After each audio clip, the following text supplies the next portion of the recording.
British households are more than £900 worse off after the vote to leave the EU, according to the Governor of the Bank of England, in comments that risk a renewed confrontation with senior Brexit supporters in the government. Comparing the current state of household finances with forecasts made by the bank before the referendum, prepared on the basis of a Remain vote, Mark Carney told MPs that household incomes were now significantly lower than expected. Real household incomes are about £900 per household lower than we forecast in May of 2016, which is a lot of money, he said, referring to the total lost growth for incomes in the 2 years since the 2016 referendum. Speaking in front of the Treasury Select Committee of MPs, Carney also said the economy was 2% smaller than forecast before the EU referendum, despite the strength of the global economy and the bank's emergency cut in interest rates after the Brexit vote. That was a reasonable difference to forecasts for the economy made in May 2016, he added. The governor's comments provoked angry reactions from Brexit supporters, who have previously been critical of Carney and his forecasting record.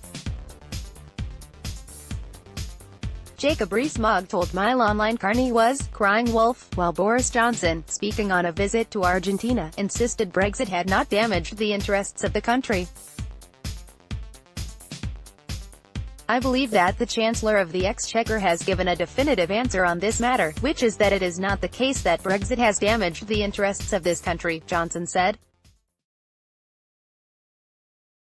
However, opponents of Brexit seized on Carney's remarks as evidence of the pain being inflicted on households by Britain's EU exit.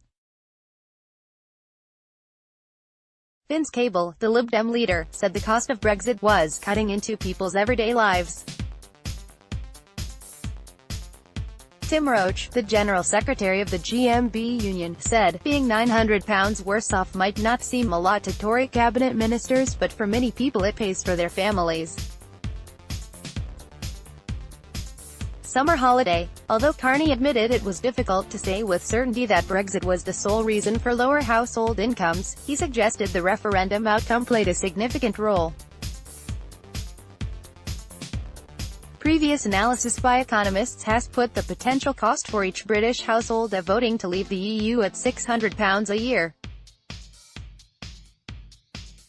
Consumers have come under significant financial pressure from rising inflation since the Brexit vote, as the immediate drop in the value of the pound pushed up the cost of importing food and fuel to Britain. At the same time, wage growth has remained weak despite the lowest levels of unemployment since the mid-70s. But after a year of falling living standards, earnings finally began to rise above inflation in February, signaling the worst of the pressure on household finances could be coming to an end. Still, average pay remains below its pre-financial crisis peak once inflation is taken into account.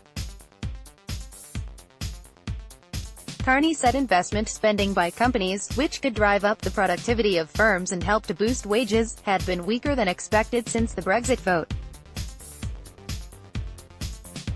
The strength of the world economy and availability of finance from the banking sector should have helped encourage companies to invest more, boosting the economy, he said. Sign up to the Daily Business Today email or follow Guardian Business on Twitter at @BusinessDesk. Over the course of the last year and a half, there has been an impact from Brexit, relative to what we would have expected, even with some pretty good tailwinds at the back of this economy, he said. Despite the warnings over the short-term consequences of the vote for British households, Michael Saunders, a member of the bank's Monetary Policy Committee, told MPs the likely long-run negative impact of Brexit would be modest,